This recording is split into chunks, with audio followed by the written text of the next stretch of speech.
पहलगाममध्ये अडकलेल्या आणि हल्ल्यात थोडक्यात बचावलेल्या महाराष्ट्रातील पर्यटकांसोबत राणा दाम्पत्यानं फोनवरून संवाद साधला। पहलगाम हल्ल्यानंतर महाराष्ट्रातले आणि विशेषतः अमरावती जिल्ह्यातले पर्यटक तिथे अडकले आहेत। अमरावती जिल्ह्यातले पर्यटक असल्यानं नैतिक जबाबदारी म्हणून माजी खासदार नवनीत राणा आणि आमदार रवी राणा यांनी ताबडतोब त्या ठिकाणी असलेल्या युवा स्वाभिमान पक्षाच्या पदाधिकाऱ्यांशी आणि इतर पर्यटकांशी फोनवरून व्हिडिओ कॉलच्या मार्फत संवाद साधला आणि त्या ठिकाणच्या स्थितीची माहिती जाणून घेतली। सर्व पर्यटक घाबरले असल्याचं त्यांच्या लक्षात आलं। दरम्यान आमदार रवी राणा आणि नवनीत राणा यांनी त्या ठिकाणी पर्यटकांच्या राहण्याची आणि जेवणाची व्यवस्था केली, तसंच त्यांच्या अमरावती येण्यासंदर्भात सुद्धा विशेष व्यवस्था केली।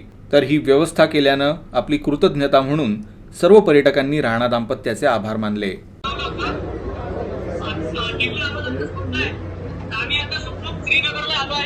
श्रीनगरला आता आम्हाला एंट्री मिळते का बघतो, कारण तिथे पण कर्फ्यूचा थोडा। तर मग श्रीनगरला कुठे श्रीनगर कुठे थांबताय तुम्ही? हॉटेलला नव्हतो आम्ही, हॉटेल स्टार्लिंग म्हणून थांबलो होतो अगोदर।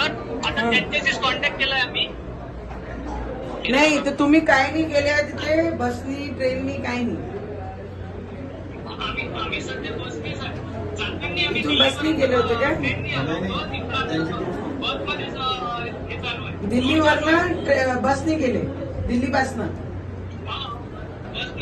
तर आता मग तुम्हाला दिल्ली जायचं आहे परत की काय करायचं आहे?